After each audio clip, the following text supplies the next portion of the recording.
I am calling this meeting to order. Today is, uh,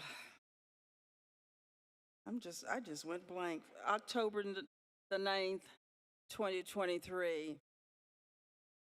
And before we do the Pledge of Allegiance or anything else, I'd like to ask for a moment of silence, given what's happening in Israel to our brothers and sisters across Durham and in other areas. If we could just take a moment for a moment of silence.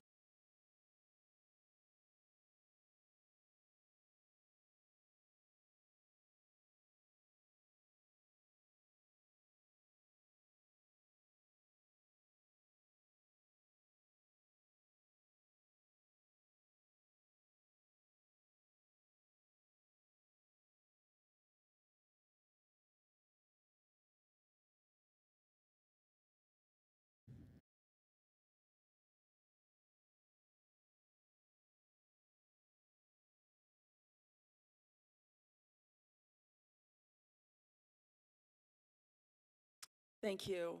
Thank you. And keep our neighbors and neighbors' loved ones across the country in our prayers. I will read the Pledge of Allegiance. The Board of Commissioners asks its members and citizens to conduct themselves in a respectful, courteous manner, both with the board and fellow citizens. At any time, should any member of the board or any citizen fail to observe this public charge, the chair will ask the offending person to leave the meeting until that individual regains personal control. Should decorum fail to be restored, the chair will recess the meeting until such time that a genuine commitment to the public charge is observed. I think I'm going to start over here. If Commissioner Carter, would you lead us in Pledge of Allegiance?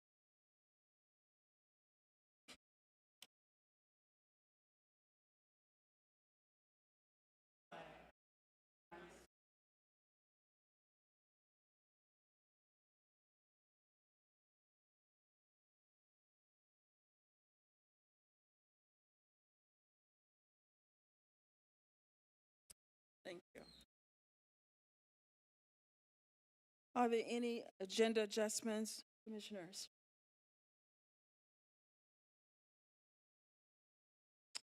Hearing none, I will proceed with announcements from our clerk, Ms. Good- Wallace. Good evening, commissioners and public. I will read the announcements that are published in our agenda this evening.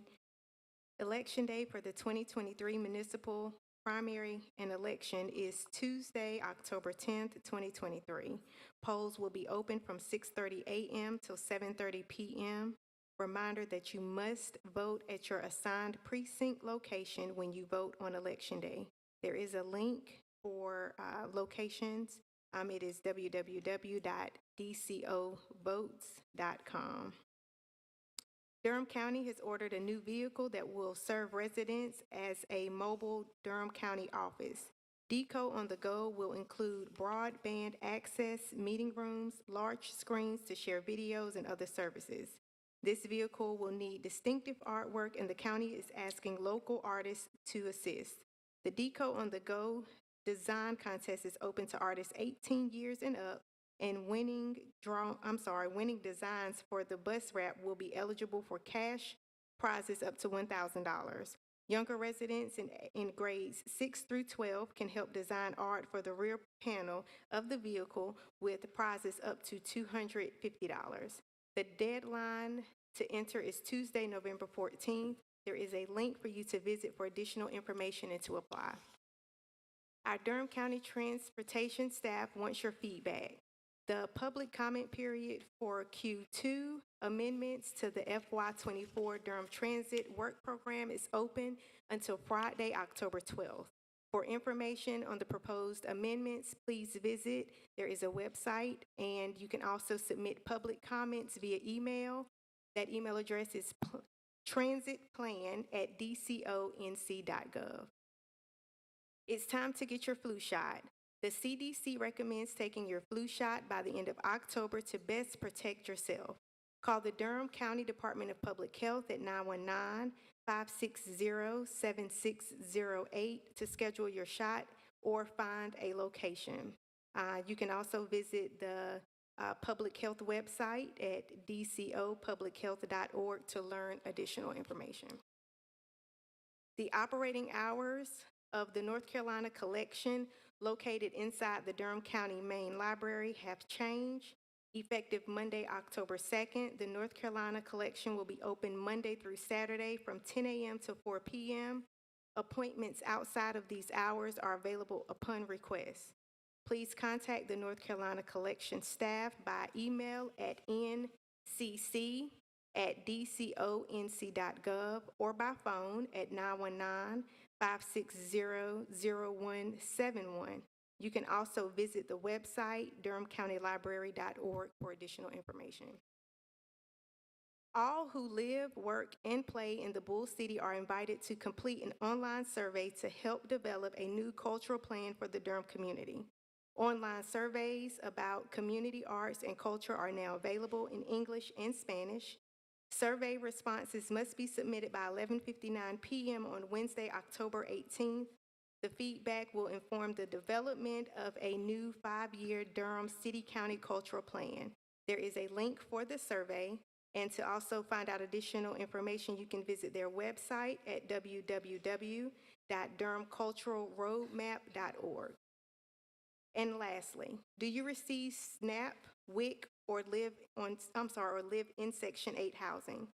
Get double the food for your money with double bucks by shopping at the Durham Farmers Market at 501 Foster Street on Saturdays between 8 a.m. and 12 p.m. and Wednesdays between 3 p.m. and 6 p.m.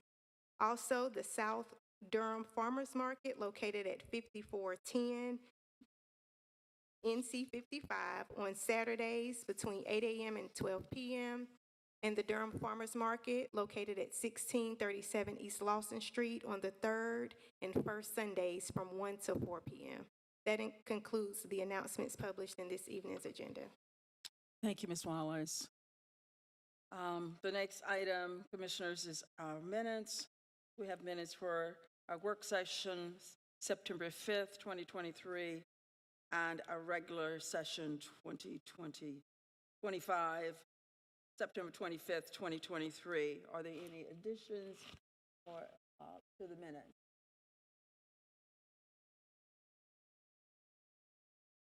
Do you want to go to more announcement? Let's go ahead and approve the minutes, and then we will go to, I'd like to go to approve the minutes, and then we'll get into the different announcements that you may have, Commissioners. Madam Chair, I move that we approve the September 5th work session and September 25th regular session meeting minutes. Second. Okay, it's been moved and properly second. All in favor? Aye. Motion approved 5-0. Okay, thank you. All right, other announcements that you may have, I have a couple, and I know that Commissioner Lom has one. Do you want to go first, Commissioner? Well, first I want to share something that former council member Eddie Davis shared with me today and asked me to make sure I recognize tonight.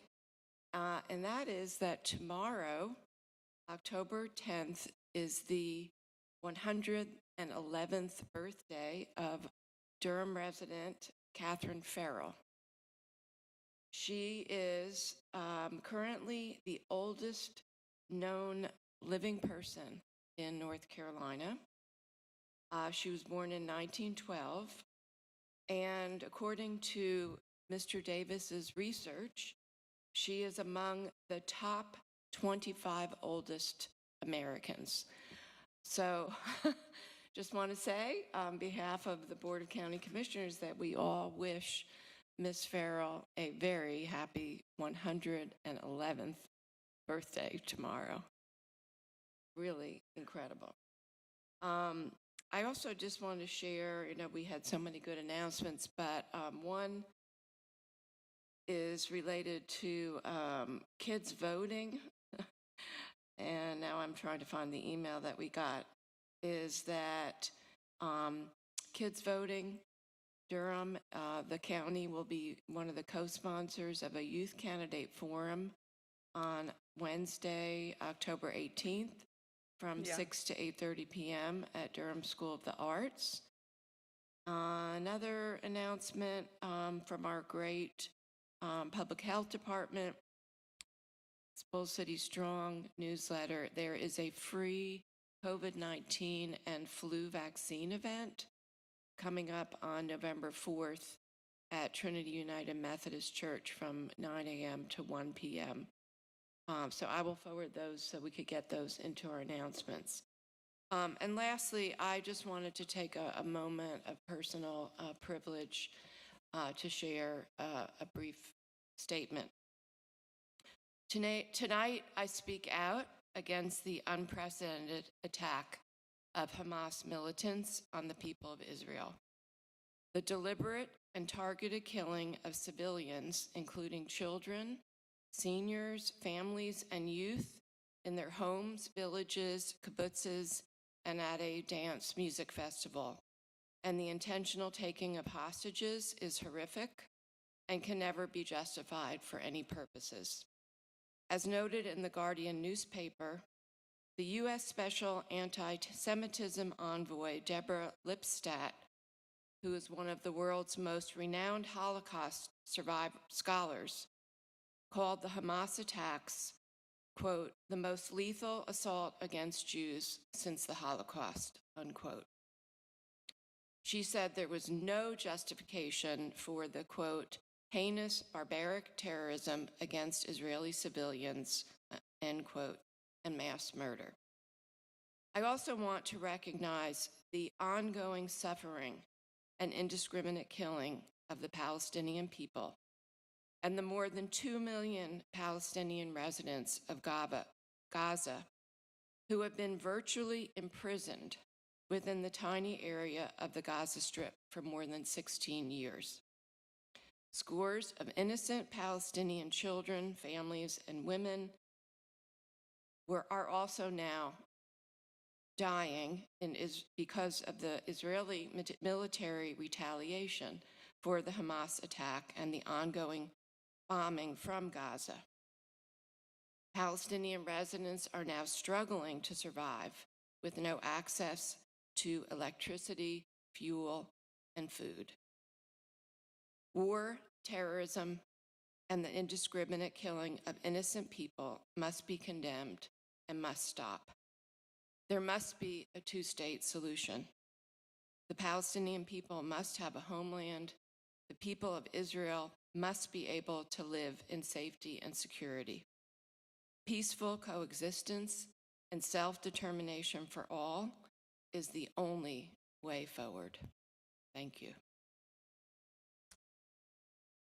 Thank you, Mr. Jacobs, for reading that and sharing those comments with us. We are all present to that. Thank you. One of the other things that I want to lift up and is Breast Cancer Week. And as I was at church yesterday, there were so many.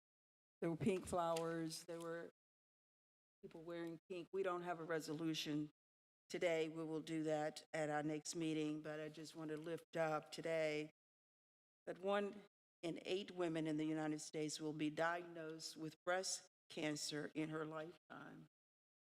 And in 2023, an estimated 297,790 women and 2,800 men will be diagnosed with invasive breast cancer. That is amazing. I just wanted to lift that up tonight, and then we'll have a resolution at our next meeting. Thank you. Commissioner Burns. Mine will be relatively quick. It is Indigenous People Day, and as we all know, Durham was built on some tribal land. So, did want to take some time. I don't know where Mary Oxendine is, but she always asks us, to center the space. So, if you're not familiar, by all means, you can look this up. The Eno, Tuscarora, and Occaneechi tribes are all native to Durham. So, again, Indigenous People Day. Number two, for those of you who don't know, this weekend was jam packed. There was Phoenix Fest. There was Little Brother had a concert. I don't know if no one went down Main Street. That was what was going on. But they gave out the Biden Awards for volunteerism this weekend, and the ceremony was at NCCU. And of the awardees, about 30 of them were individuals from Durham, which was really neat to see. I know a lot of folks know Turquoise Lejeune Parker, who was with DAE in Durham Public Schools. She received one of the volunteerism awards along with Dr. Allison. So as you see Bill Bell, Mickey Michelle, as you see some of these people around town, by all means, congratulate them because that's quite an honor. But I wanted to throw out one. It wasn't in ours, and I think sometimes the city has some really neat things going on that might be helpful for kids. So we're talking about a comprehensive plan. I don't know if everybody knows, but they're having a Imagine a Day Without Water video contest at the city. And guess what? First prize is $200. So in the event, you can think of something really creative to say in 60 seconds. You can win $200. So again, the deadline for that, I thought it was a pretty neat contest, and I think our kids would really like to do something like that. So deadline for that is 10/19/2023. Again, it's 10/19/2023, and that is a video contest with a day without water. Second prize is $100. Third place is $50. So let's see how creative we can get for a 60-second video. You can find information on the city's website, and I imagine if I get it to our wonderful master clerk, Monica can get it up. I see a smile, I can get it up as well. But those were my announcements, and just everybody vote safely tomorrow and in the coming days and weeks.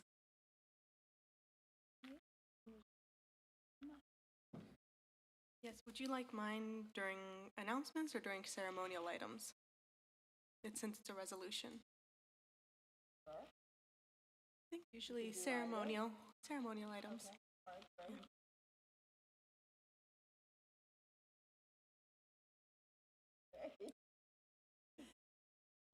Yeah, I just wanted to recognize some unsung heroes. This week is National School Lunch Week, and the National School Lunch Program is 77 years old. It's the largest anti-hunger program in our nation, and in Durham. In Durham, I think the Durham Public Schools school meals program serves over 30,000 meals a day, counting all of the different foods that they provide. In our nation, it's more like 30 million. And this program would not happen without the professionals that work in our cafeterias to prepare the food and serve the food.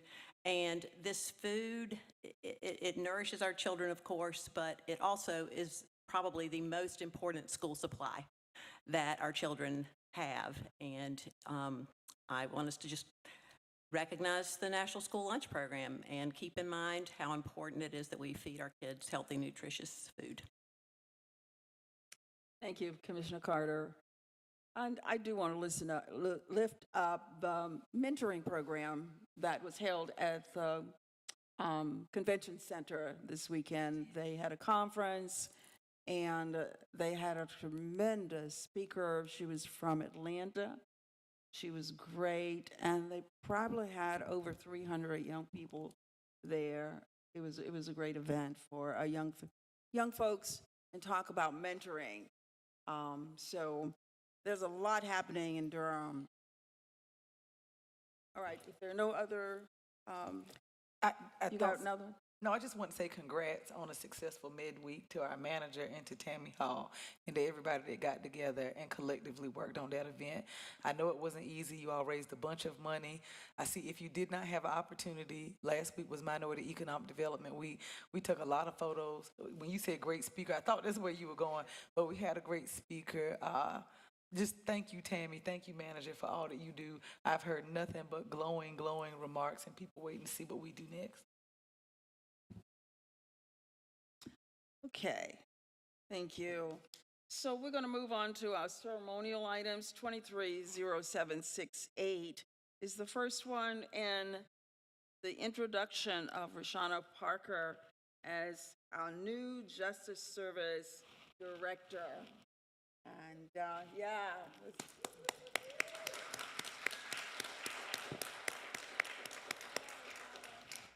yeah. So, yeah, let's hear it for Rashana. There's two buttons. I got a 50. There we go. 50-50 shot, so I got it. All right. Good evening. Dwayne Brinson, Assistant County Manager.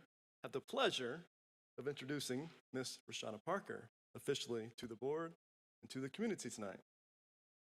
A lot of things I didn't know about Miss Parker coming into this role, and has been pleasantly surprised by all of this. I want to introduce a little bit about what was in the press release, and then I have a couple other things kind of off script that I want to mention to the community as well. So Ms. Parker, she officially started on September 18th, so fairly recently. She joined Durham County government in 2012 as the assistant director, working under Ms. Gudrun Palmer. She is originally from South Carolina, where she earned an undergraduate degree in political science from the University of South Carolina. She's also an alumnus of NC Central here in Durham. She earned a Master of Science in Criminal Justice from the university and currently serves as an adjunct professor as well. So a couple off-script items. I'm not good at reading paper, but I want to make sure I got some stuff in there.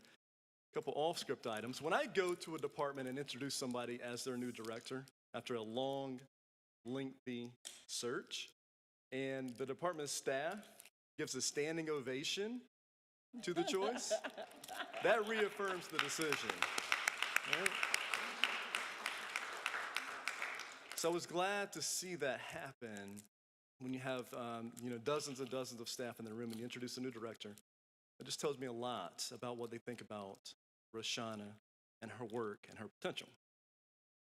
The other thing I want to mention is that I had been in this role a few weeks, and this is an example of how Rashana has and will continue to make people better, including me. I've been in this role a few weeks, and Rashana invited me to the local reentry simulation exercise here at NC Central. And we all know that it's tough once you reenter. I know that. Everybody knows that.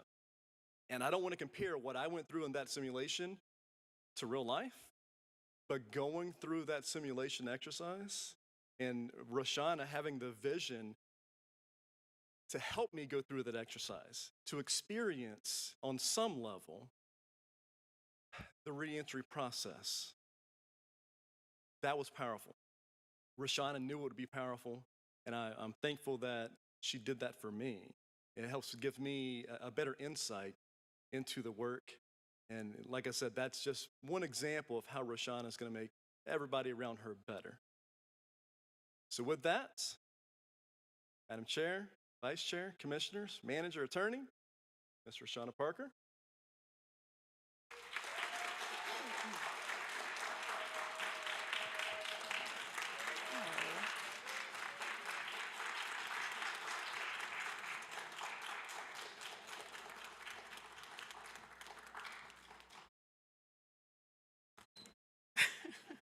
Thank you so much. And I did prepare some short remarks because I didn't want to get up here and take too long. So I said, let me write it down so I'll be quick.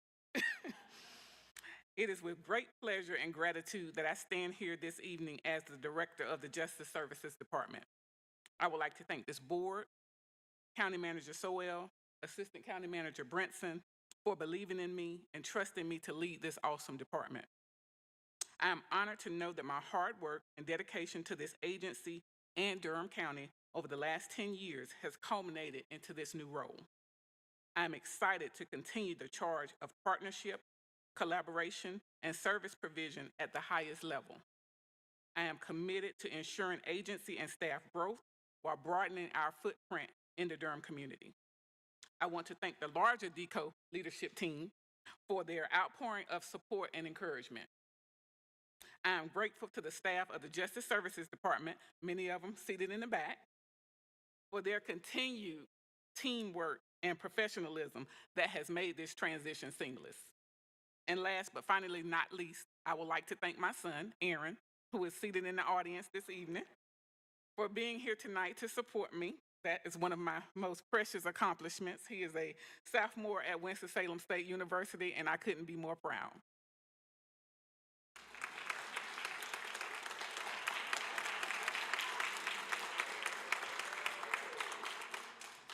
So again, thank you for this opportunity to lead as a part of Durham County's leadership team. I look forward to the charge, and I look forward to making this community proud. Thank you.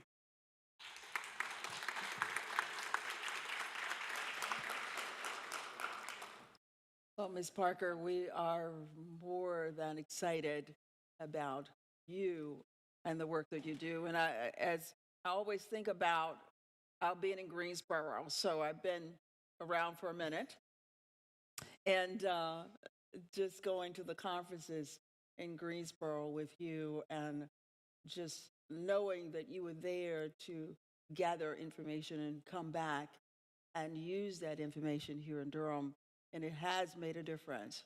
So thank you for being willing to put yourself out to go to these kind of conferences to bring back information to our community. So thank you, and I wish you all the very best. Thank you. Commissioners, Commissioner Jacobs. I just want to say congratulations, Roshana. I'm so excited for you to serve in this role, and you are you're completely ready for this. There's no better person that we could have to serve in this role, and I'm very fortunate. I get to work with Roshana in a lot of different ways as a commissioner. And I also want to recognize if all of the Justice Services Department staff could stand right now, too, as well. Yes. And thank you to all of you, because it really is a team. You really are a team. And I'm always so impressed every time I'm in a meeting or doing something with your department and all of you.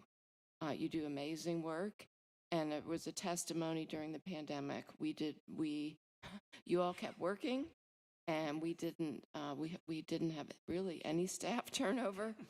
And I know that that's exactly with, as you said, Dwayne, standing ovation, the culture that you create and the atmosphere that you create for everybody. Thank you so much. Thank you. And nice to see your son here as well.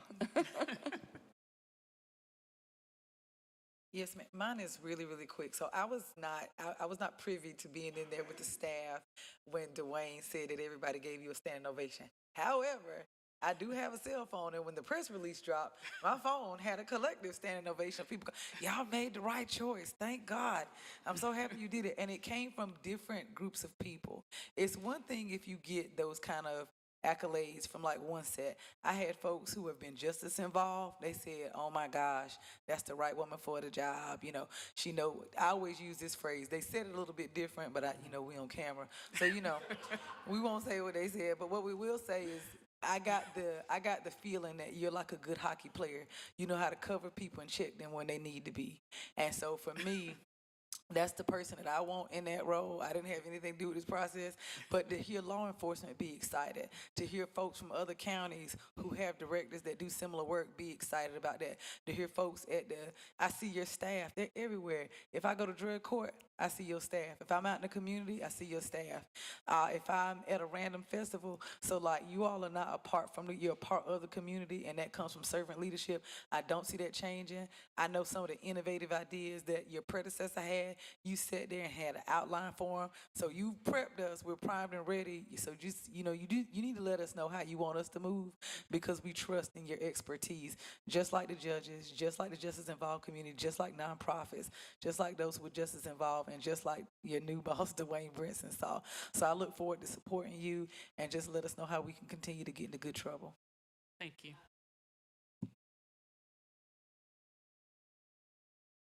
Ditto to everything Commissioner Jacobs, Chair Howerton, and Commissioner Burns have said. I just want to also add, being able to serve as the CJRC now, hopefully Justice Resource Council. Is that the name we've been settled on? Justice Services Department. Justice, no, our council.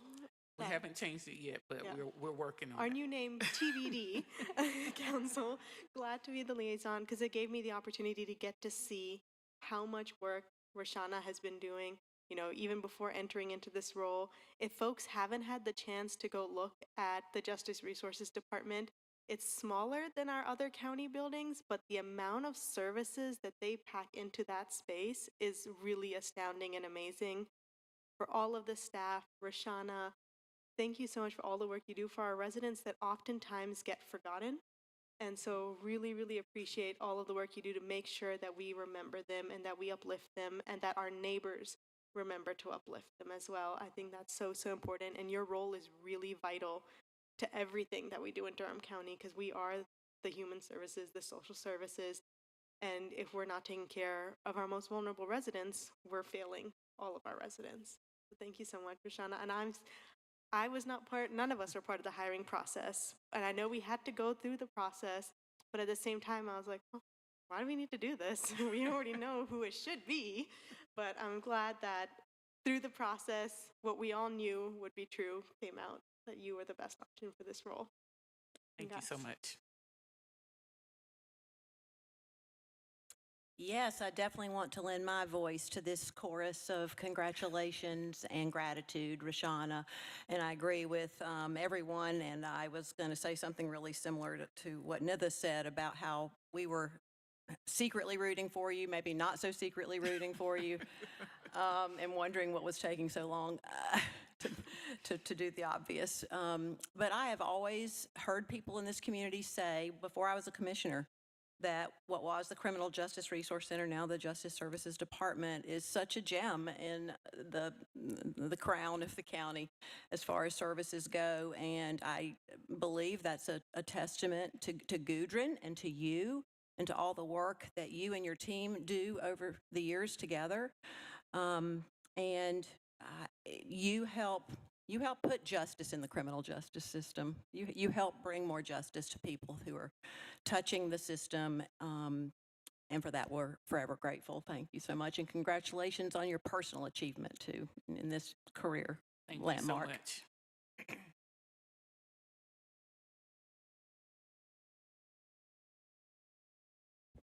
I will just say I am so thrilled, and Roshana knows how I feel about her. I have not made it a secret, but I intentionally stayed away from the process until it was down to the final two. And it was easy for me to make a recommendation, but I am just so proud of the work that you do and how seamless you were able to transition into the role on an interim basis. And I echo the staff's standing ovation. We all stand and are proud that you are now our new Justice Services Director. So much.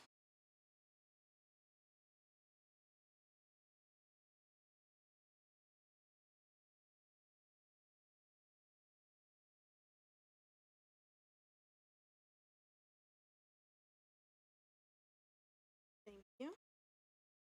I will be reading a resolution honoring Indigenous Peoples Day by the Durham Board of County Commissioners.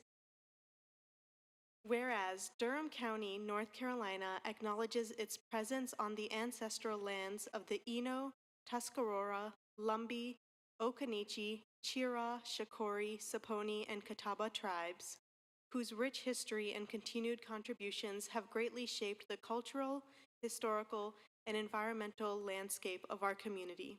And whereas the indigenous people of the Eno, Tuscarora, Lumbee, Occaneechi, Chira, Shakori, Saponi, and Catawba tribes have inhabited this region for time immemorial, maintaining a profound connection with the land, waterways, life force, and environment that sustain our community.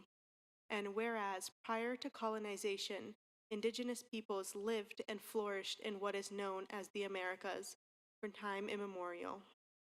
Whereas the European colonization of North America led to the suppression, forced assimilation, and genocide of indigenous peoples and their cultures, And whereas the indigenous people of this region have experienced historical and present-day injustices and dispossession of their ancestral lands, leading to adverse social, cultural, economic, and health impacts on their communities.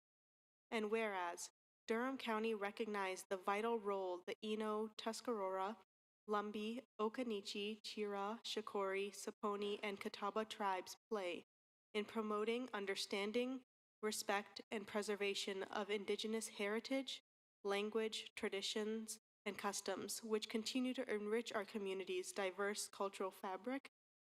And whereas the Durham County Board of Commissioners is committed to fostering inclusive and equitable policies and practices that respect and celebrate the heritage, culture, and contributions of Indigenous peoples.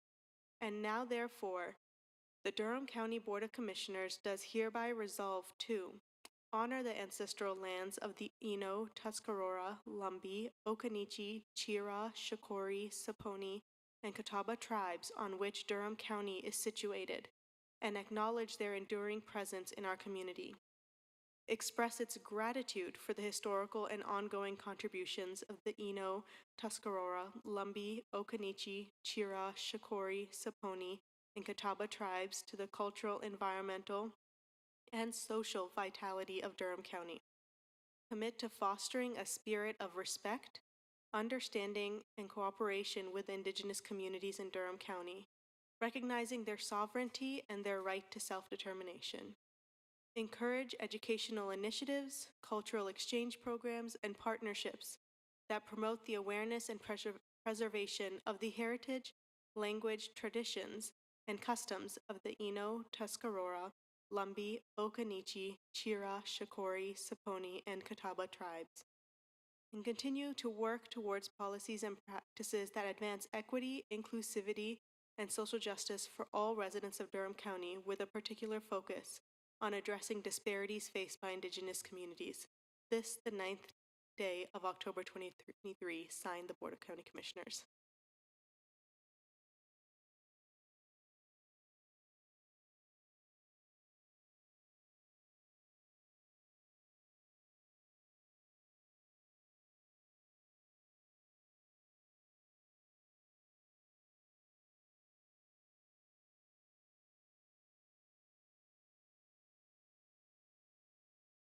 I forget to turn that on.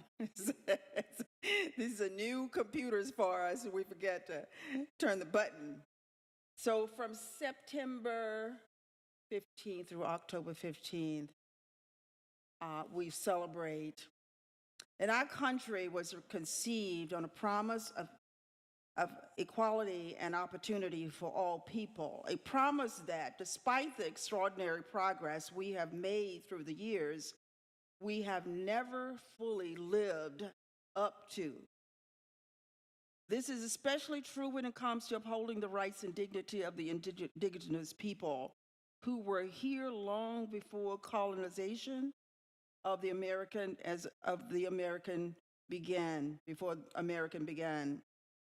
For generations, federal policies systematically sought to assimilate and displace Native people and eradicate Native cultures. Today, we recognize Indigenous peoples' resilience and strength, as well as the immeasurable positive impact that they have made on every aspect of American society. We also recommit to supporting a new, brighter future of promise and equity for tribal nations, a future grounded in tribal sovereignty and respect for the human rights of Indigenous people in Durham and around the world. The contributions that Indigenous people have made throughout history and public service, entrepreneurship, scholarship, the art, and countless other fields are integral to our nation, our culture, and our society. And I encourage everyone to celebrate and recognize the many Indigenous communities and cultures that make up our great country. As Indigenous Peoples Day, I call upon people of Durham to observe this day with appropriate ceremonies and activities.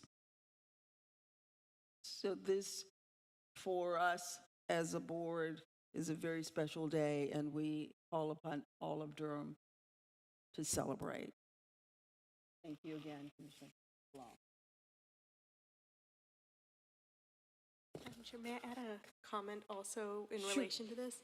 I also wanted to acknowledge first, Commissioner Burns raised her name before, but our Food and Security Coordinator, Mary Oxendine, who has been extremely helpful in drafting and presenting this resolution, but also the work she has done to uplift Indigenous communities within our board and making sure that we're uplifting our neighbors, our farmers, our preservationists from the Indigenous community every single day.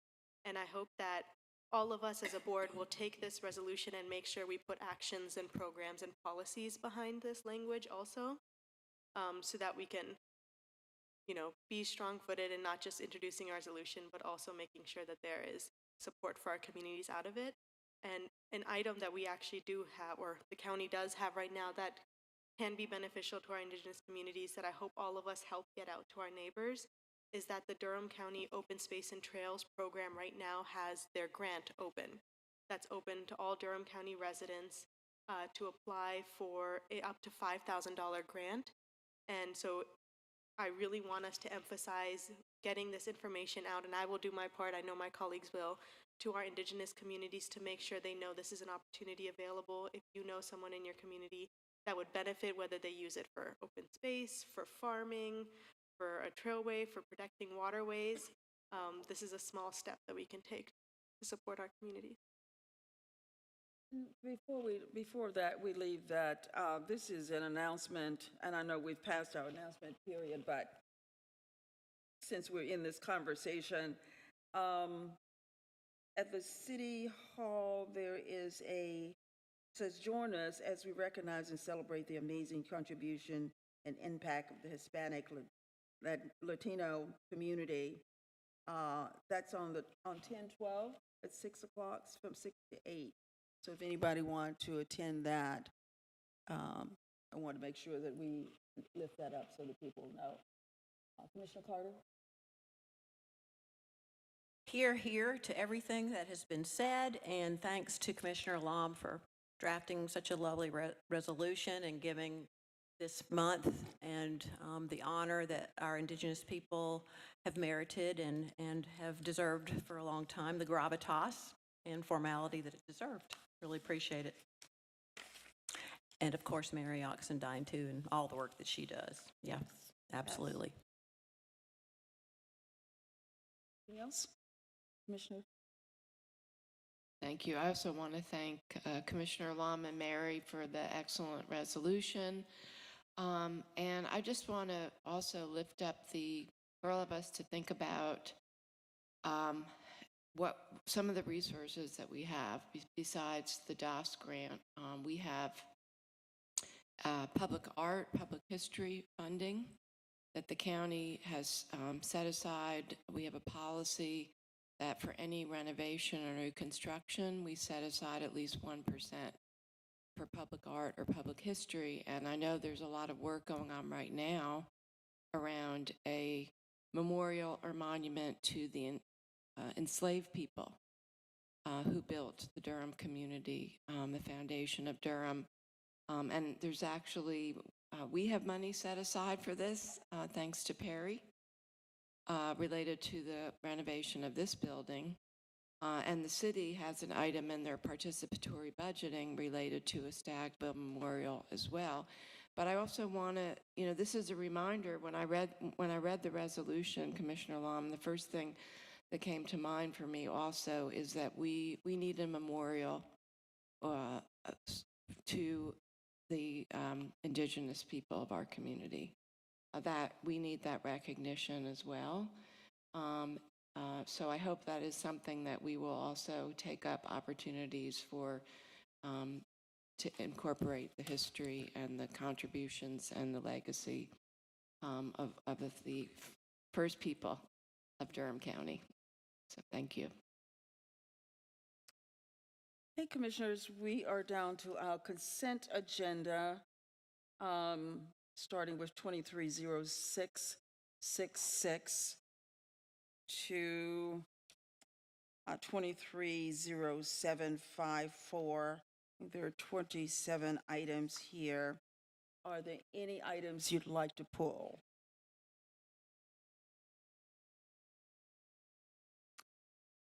Hearing none? I will ask for a motion to approve. Madam Chair, Madam Chair, I'd like to make a motion that we approve the consent agenda as is. Second.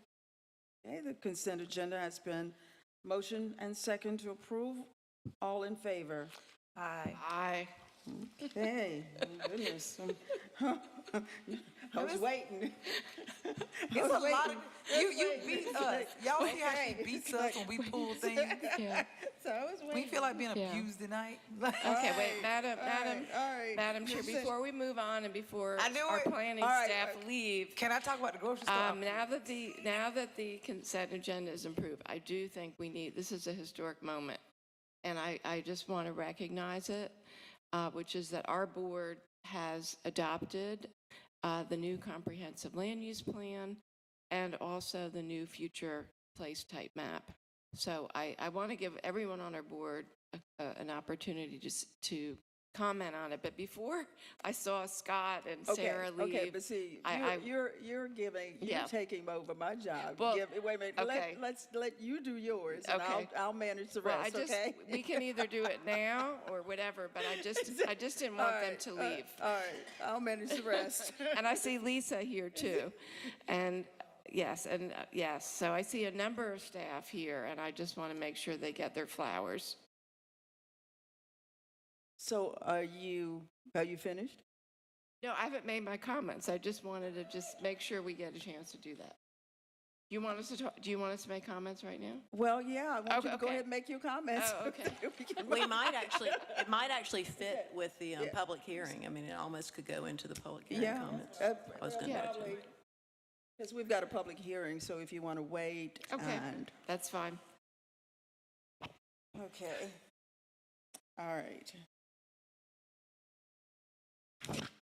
So let's go ahead to the public hearing. 230754, public hearing, an ordinance to amend the Durham Unified Development Ordinance provision related to the comprehensive plan. The board is requested to conduct a public hearing to receive comments and consider the following. And we have, let's see who's here. Okay, I see you there. Good evening, Commissioners. I'm Scott Whiteman with the City County Planning Department. Okay, This item, first let me state for the record that all of the required notification for this public hearing has been provided as required by law. This item is a unified ordinance text amendment to align the UDO with the comprehensive plan that you all just adopted for the unincorporated portions of Durham County. The intention of this UDO text amendment is to change the nomenclature and terminology in the UDO to match that of the new comprehensive plan. For example, change the term future land use map to place type map. It also updates or adds procedures to match what is now adopted in the comprehensive plan, including procedures and policies for changing the urban growth boundary, the future growth areas, and the place type map. And lastly, it removes some of the restrictions as to what zoning districts can go in which development tier. The intention of this is to provide more flexibility to allow additional zoning options to help implement the place type map in the future in the interim before we have a new unified development ordinance. Before you all conduct the public hearing or ask any questions, I want to let you know that we discovered before this meeting that the draft ordinance that's in your packet, some of the changes are not being shown properly in there, so that we would ask that you continue this public hearing to your next meeting so that we can provide you with the proper ordinance with all the changes shown so it's clear what you're adopting. But I'm happy to answer any questions now, and we can leave it to the pleasure of the board whether you want to conduct the public hearing tonight or at your next meeting. okay. So there are the questions for staff at this point, and then we'll continue this item. Commissioner Burns? Just for clarification, so you're saying that, and again, not to step on the chair's toes, but you're making a request of us to continue this based on the fact that some of the documentation that's uploaded on Legistar, on the public, is not properly updated. I don't want to say it's incorrect, it's not properly updated. And for those reasons, you would like for us to push this forward. I just want clarification from me so I Yes, know what I'm voting correct. on. Yeah, the draft ordinance does not show all of the changes properly, so we want to make sure that you all know and the public knows what you're being asked to approve before you do it. I'm okay with Are you at, you said to approve, are you asking us to, not to approve it tonight, you're asking us to do what? We're asking you to Continue. continue it to your next Continue, meeting. that's what I yeah, heard. So that before you approve it at a subsequent meeting, that you have all the changes are transparent to you all. Okay, that's what I thought I heard. You asked for a continuation. Okay, we got it. Well, no, I'm happy y'all had it. I didn't have it. That's why I asked. Okay. So thank you, Scott. Sure. We apologize for any inconveniences.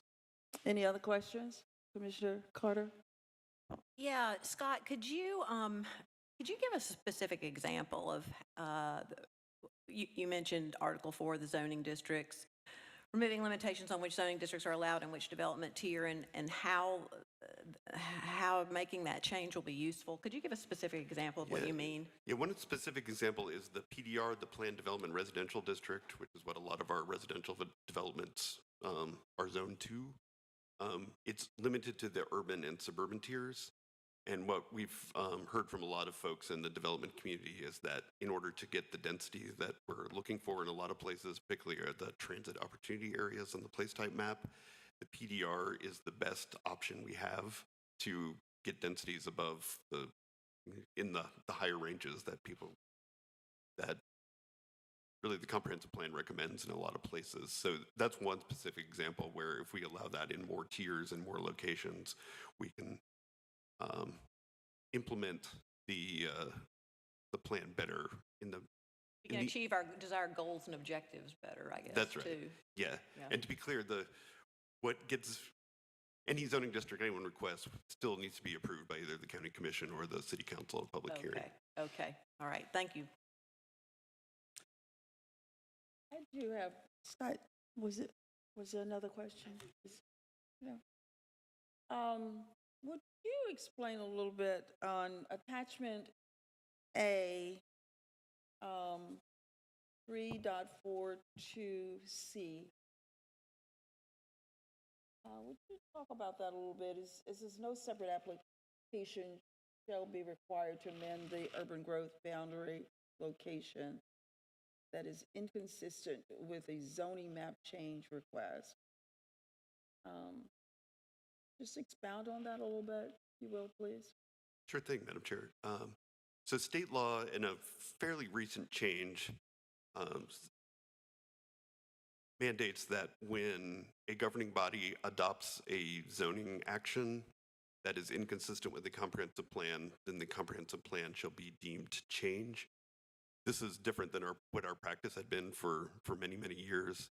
But we have now, when there's a request to change the future land use map in the previous comprehensive plan, rather than requiring a separate application, we had to comply with state law.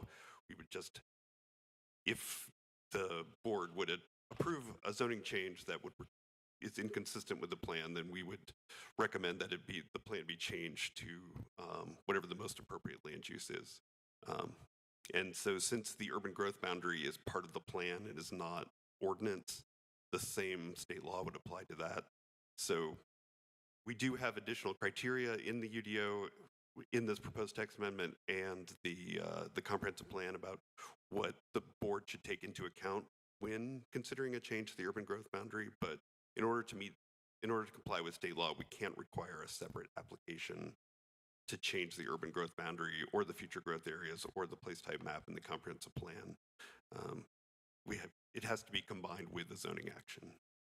So up until this is approved, one would have to do a separate application.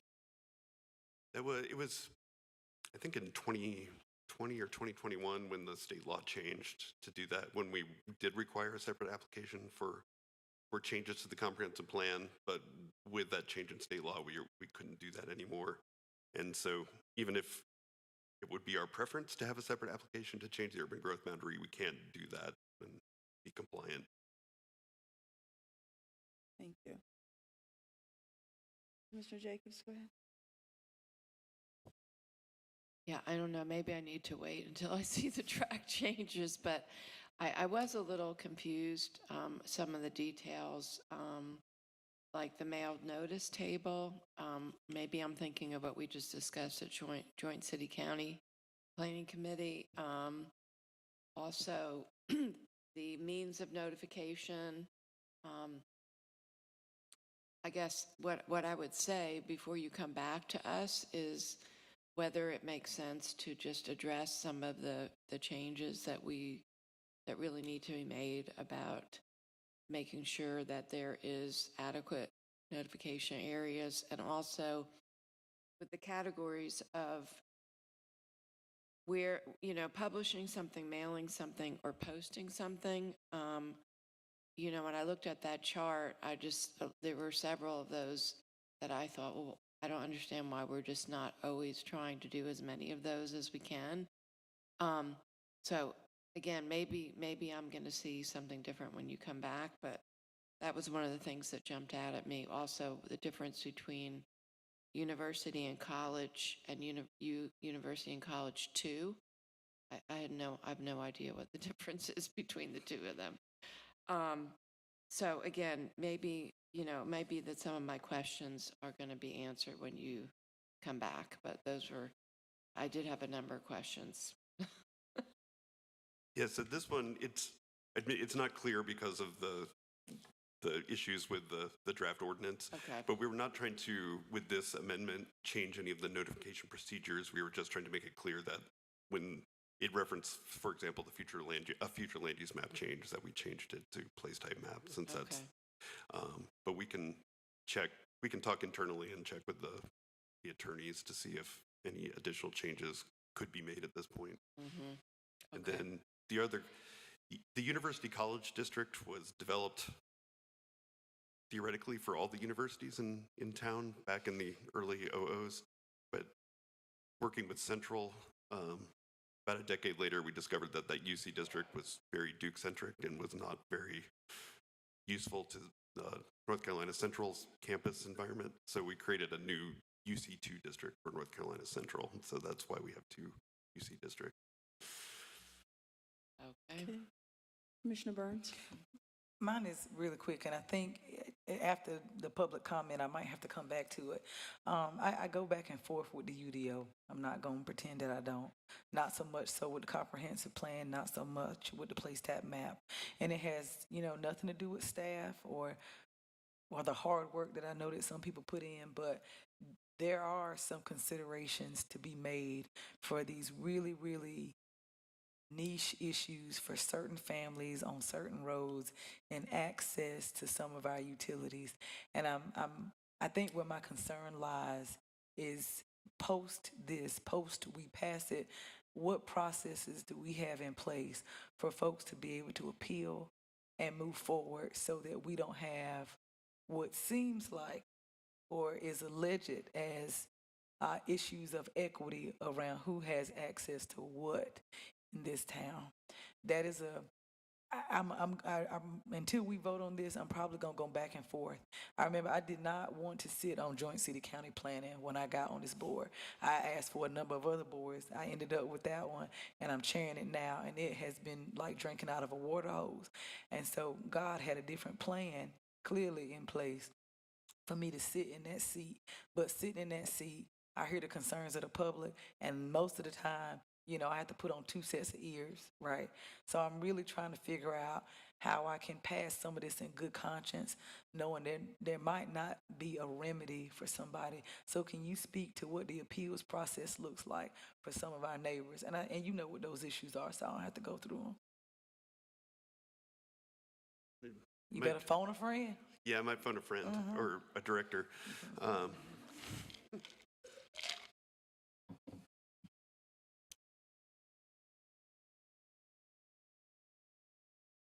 Good evening, Sarah Young with the Planning Department. I tried, there are multiple kind of aspects to talk about. You'll recall that in the comprehensive plan, there's a list of action items, projects we're going to be working on.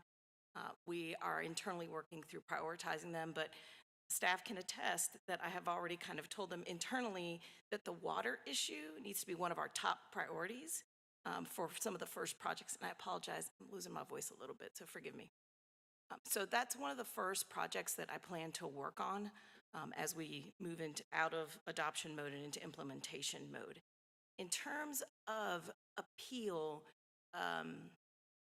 are you meaning like if someone just can't get water and sewer, or if someone's, property is impacted by nearby development? Can you give me a little more clarity? Oh, gotcha. So we're not gonna get into legalities. Like, just an example, if you go back to the public hearing that we had at the city, there are individuals who said, well, I was drawn out of the urban growth boundary, I was drawn into it, I can't sell my land, X, Y, and Z. There's one family, and quite frankly, they've been public. It's a staffer who works here.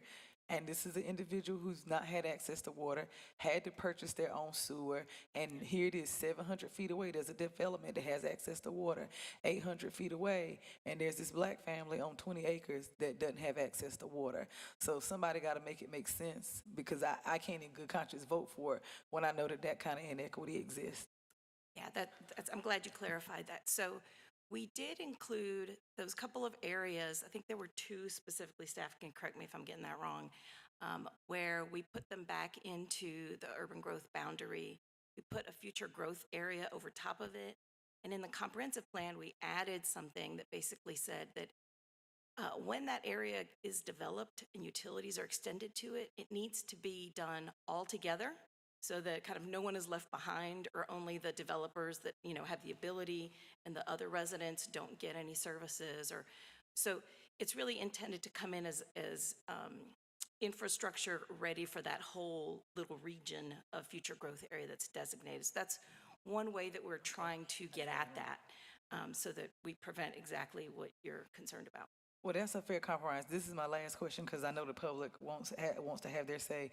You all are going to be updating drafts. My only request is, I hate to be nitpicky, but y'all show me exactly where that is.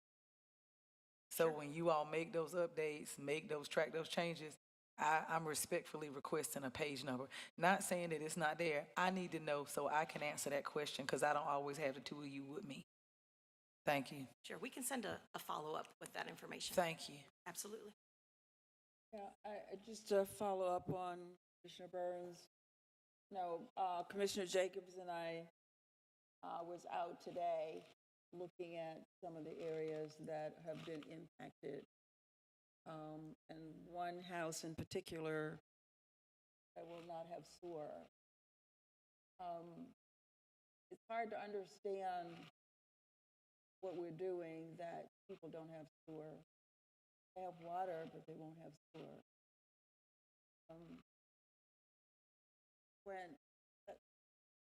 It's hard to, I can't explain it to residents. It's hard for us as elected officials to know how we're supposed to serve our residents when they don't have sewer and water out because of development. We want development, but we also want to be able to provide what we need to provide for our citizens to have the accommodations that they need. So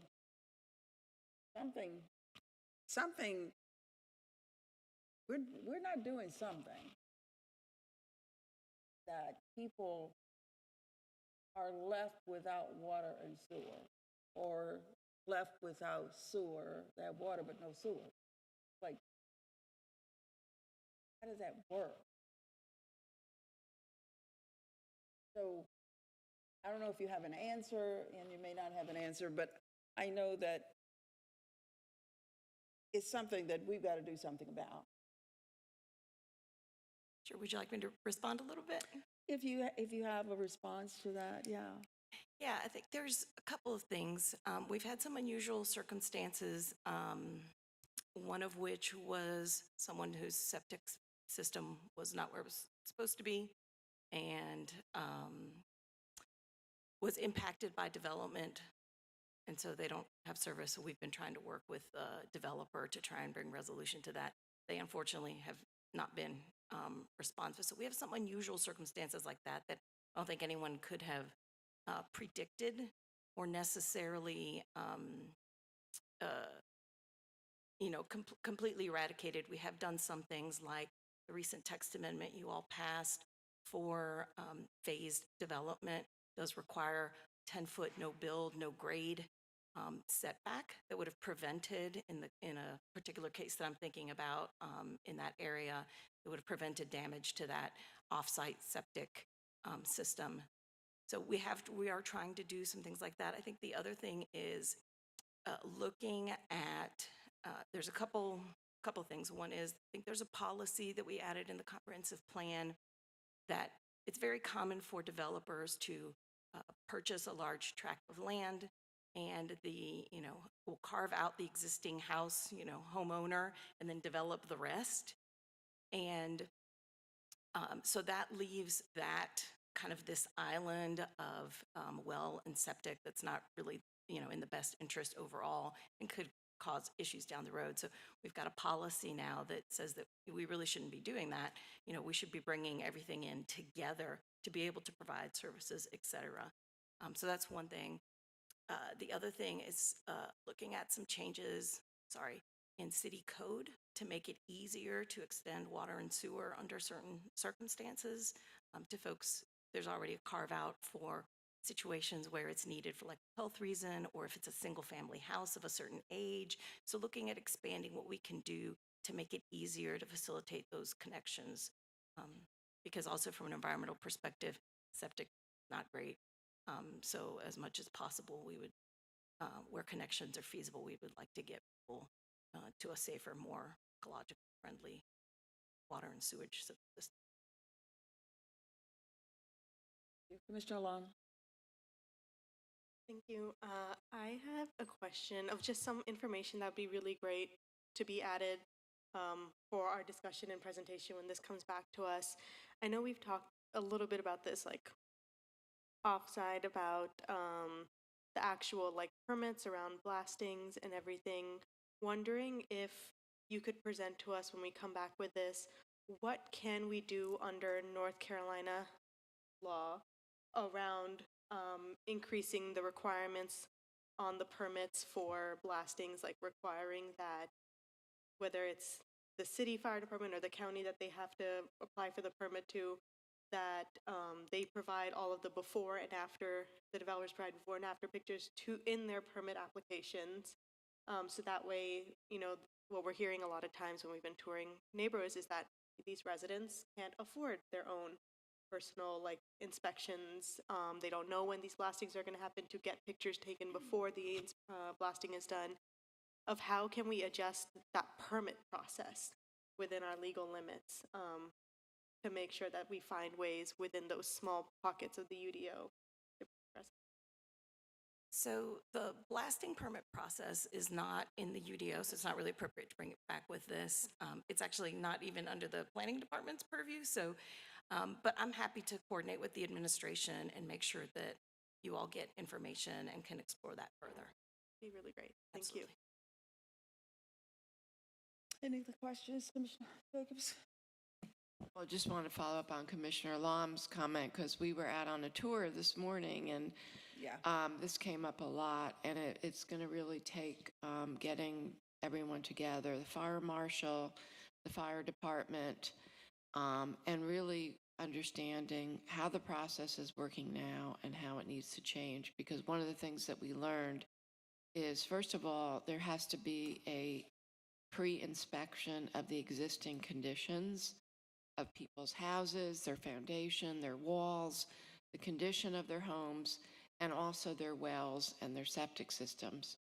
And we have to make sure that that happens, that it's documented, who's going to pay for that to be done.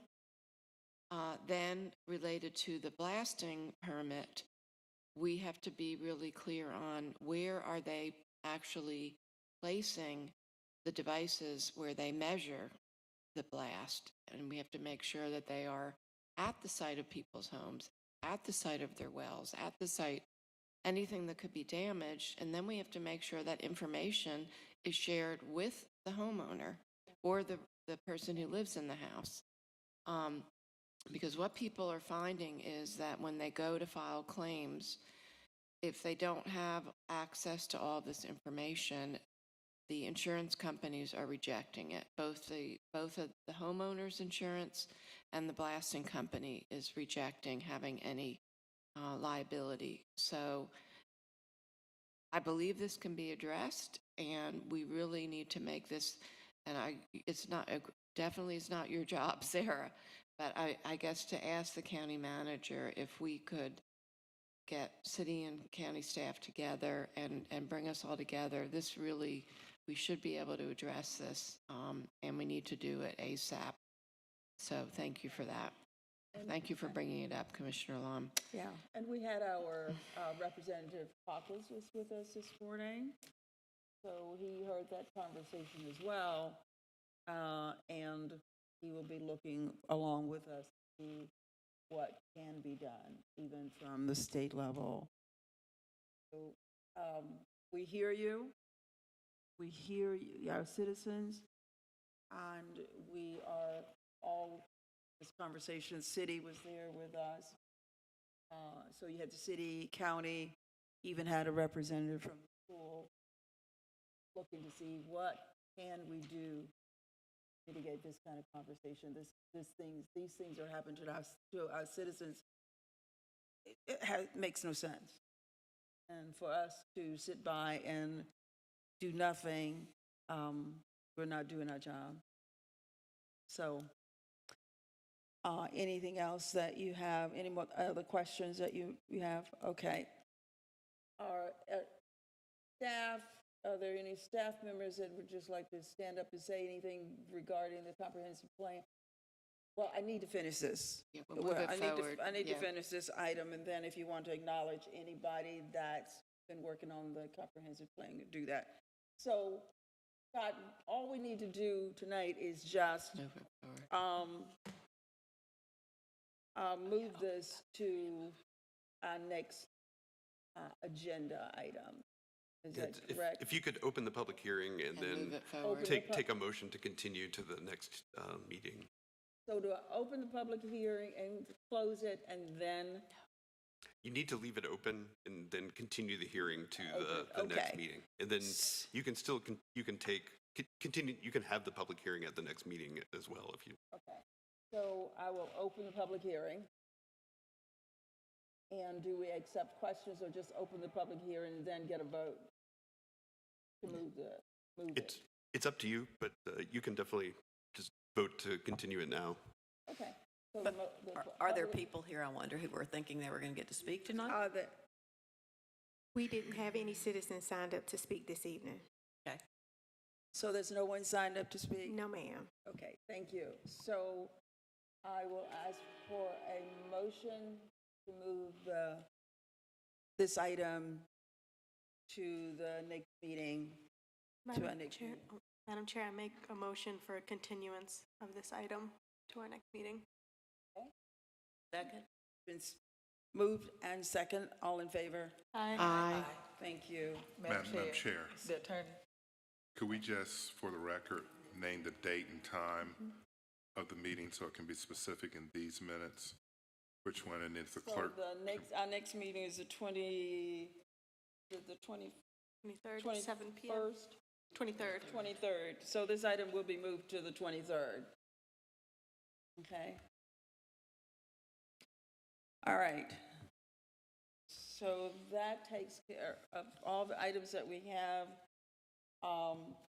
The next thing would be a closed session, but if there are staff that would like to have a comment about the comprehensive plan, you're going to do that now?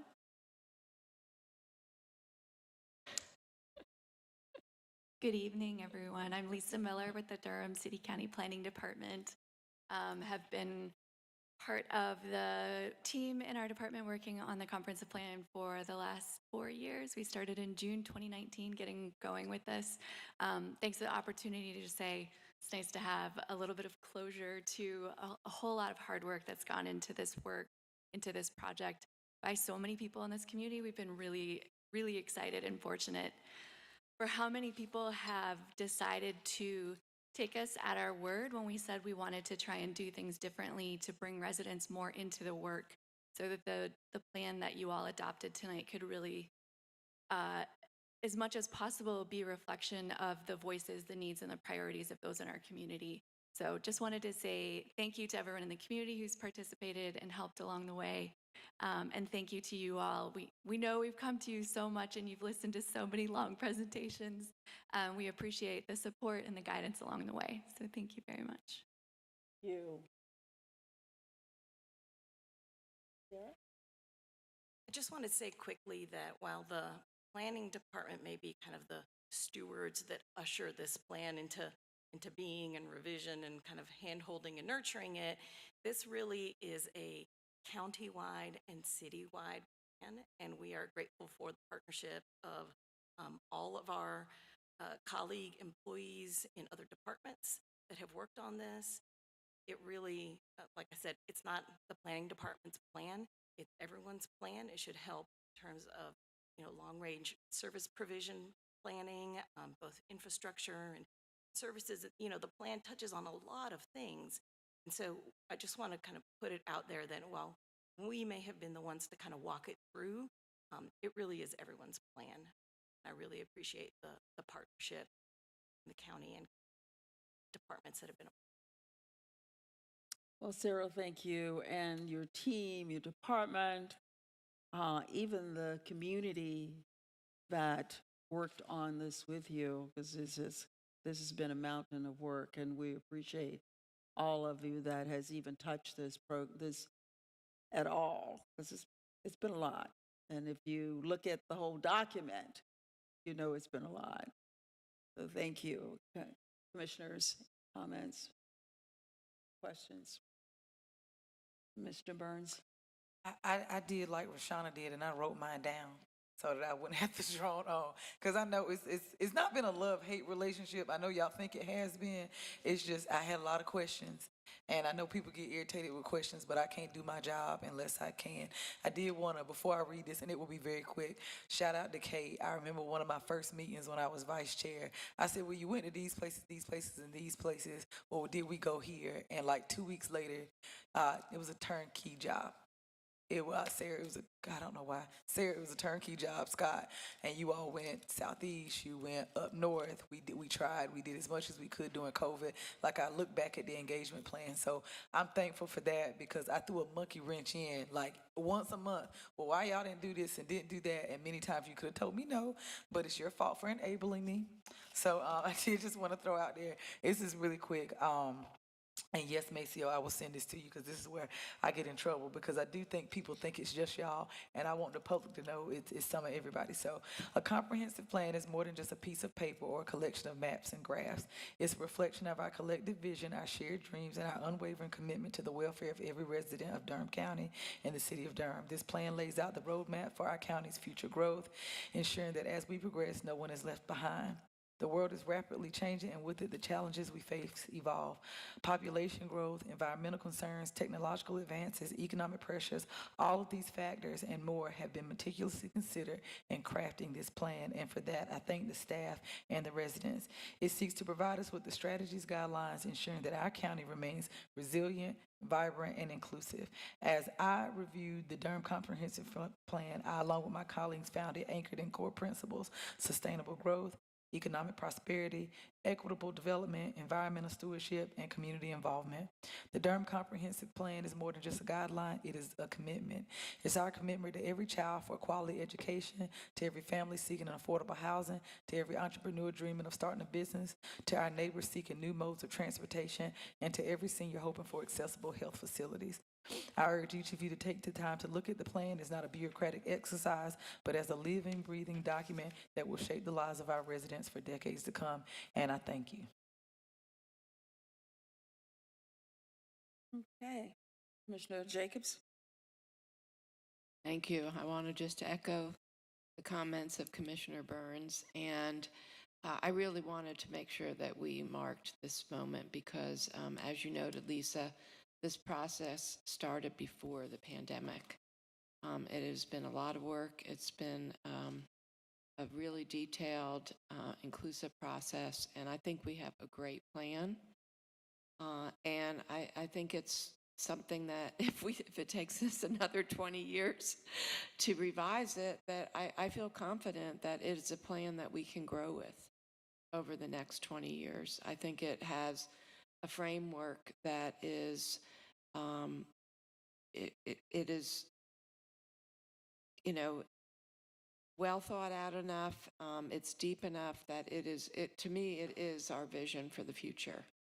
And honestly, we are really at a cusp in Durham. When I think about our Durham County Transit Plan that we just adopted, which guides how we're going to use $1 billion over the next 20 years. And now we have the comprehensive plan and the new UDO will be happening. We've got a plan happening for downtown Durham right now. We have a cultural arts plan happening right now. We have a Discovered Durham tourism plan right now. It really feels to me that we're at a real transition period in Durham County, and how we actually deliver on all of these plans is going to really be, you know, make or break us, honestly, because we have all these opportunities. We are growing, and can we grow in a way that is sustainable? Can we grow in a way that is really going to benefit and make this a better place for people to live and have shared opportunity or not? And so it's really going to be up to all of us to now implement this plan, implement all of our plans, and make sure that 20 years from now, we can look back and said, we made the right choices and we followed through. So I'm excited for what comes next with the UDO. I think I'm most proud of things like the affordable housing policy that you integrated. I think the emphasis that's going to be on the 15-minute community. We have to have places where people can get to things that they need within a short distance. We have to manage our growth and have it oriented around transit so that we can protect our environment and protect our water and our air. And, you know, we have to redevelop our parking lots and our strip developments. And, you know, at the end of the day, Durham needs to be a good place to live for people. So I have high hopes, and I'm really excited about the future. And thank you all so much. This is a homegrown plan. This is not done by an outside consultant. It was done by our fantastic staff and people in our community. And this is this the first plan that is completely translated into Spanish? To all 209 pages, completely translated into another language. So kudos to you, and thank you all so much. On this side. Commissioner Lum? I can add something brief. My colleagues have already said a lot of the comments about like actual policy. I just would like to take a moment then to acknowledge our staff. I think oftentimes when it comes to like city planning and county department, this can be a very contentious, hot topic. And I just want to take a moment to appreciate all of the love that our staff put forward in this work. And I know like this is a very passionate issue about people. It's impacting everyone on an everyday basis, but also acknowledging that like our staff does this work because they love and care about Durham and wants to see Durham grow in an equitable and just way. And if there were any other reason that they were doing this work, if it was for the money, you're in the wrong field. So I just want to thank you for all the time that you guys spend, and also the amount of external push that may be in there, and you guys keep your head up and keep us positive, and just really appreciative of the way that you also dumb things down for me. because this is not my level of expertise. This is something that has been very new to me as becoming a commissioner and has made me very, very grateful that I have come to the county commission and not the city council, because I would not want to do this work regularly. So just thank you to that. And then also thank you to the residents who have been here consistently at our meetings. And I think that's a good thing. I often get jealous sometimes of our city council constantly having full chambers. And I'm like, why does no one care about what the county's doing? But I'm really grateful that our residents are this involved in what's best for Durham as well, because I know this is dinner time. Folks could be home, they could be with family, they could be with their grandkids, their kids. And so the fact that you guys are showing up and speaking up is also out of love. I know our friends from the Preserve Rural Durham, Pam especially, we may not always agree on things, but what I've loved and appreciated from learning in this process, that it also meant that we can still have conversation. I think that's really important for us across Durham and across the country when we're talking about development to understand is like, I can still show up to Pam's church and she will pick me up in her car and take me on a tour, and we will have a pleasant 2.5, 3 hours together.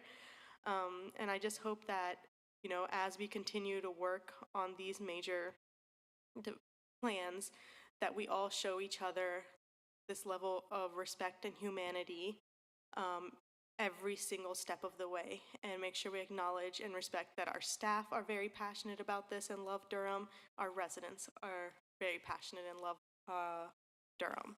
And that's what we're all have the same exact values at the bottom level, that I think that needs to be what's elevated.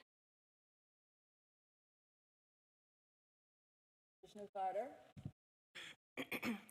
Well, this is indeed a landmark decision. I mean, it's a generational decision. So thanks to staff for shepherding us and our community through this work that will be with us for at least a couple decades, I guess, at least if we follow the same pattern as before. I really believe that the process of equitable community engagement was outstanding, and that you've set the bar high for the next, you know, plans that we develop, whatever they may be, even during COVID. I think that we owe a huge debt of thank yous and gratitudes to all of our residents who shared their ideas from the very beginning about what their vision for Durham is and what they want to see in Durham, and how they want Durham to grow and where. And then all of the people, so many members of our boards and commissions worked on the policies and the actions. And, you know, just thanks to our community for insisting on a focus on equity throughout the plan, and it's really built in there. Thanks to you all for being able to take the input from the diverse sectors of our community and incorporate it so well and so effectively. Really appreciate the community demanding that we work towards equitable outcomes and that we measure and get progress reports. And I know that's one of the UDO changes, I guess, that we might be considering, or that we will be considering, and when we have the continued public hearing. I agree with Wendy. It's a really good comprehensive plan. It has all the right elements. It really reflects our values. The sections make it readable, goals and objectives, growth management strategy, policies and actions that we need to put into place in order to achieve our goals and objectives. The new place type map with really good descriptions. It feels more understandable than the FLUM, the future land use map.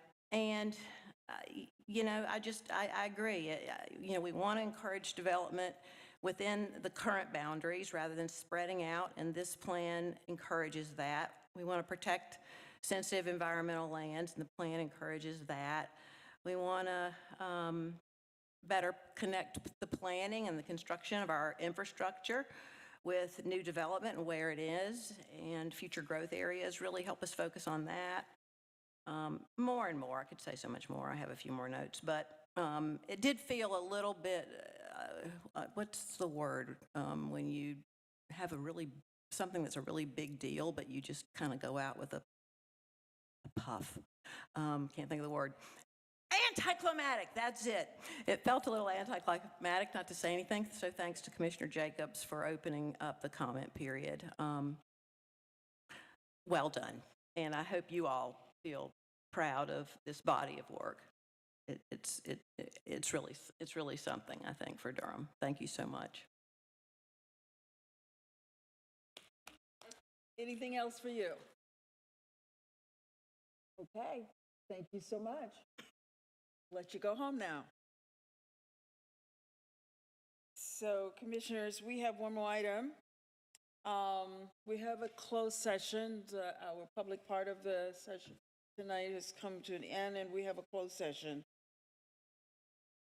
The board is requested to adjourn into closed session for the following: to consider the qualifications, competence, performance, character, fitness, condition of appointment, or conditions of initial employment of an individual public officer or employee or prospective public officer or employee, or to hear or investigate a complaint, charge, or grievance by or against an individual public officer or employee pursuant to GS 143-318.11A6. And then the second one is to consult with an attorney employed or retained by the public body in order to preserve the attorney-client privilege between the attorney and the public body in the matter of Robin Barefoot versus Durham County, which privilege is hereby acknowledged pursuant to GS 143-318.11A3. Motion to go into closed session, commissioners. So moved, Madam Chair. Okay, all in favor? Aye. Okay, we are in closed session.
All right, you ready, Monica? The board has met in closed session. Given direction to staff, no action needs to be taken. Need a motion to adjourn. So move. All in favor, say aye. Aye. Aye, we are adjourned.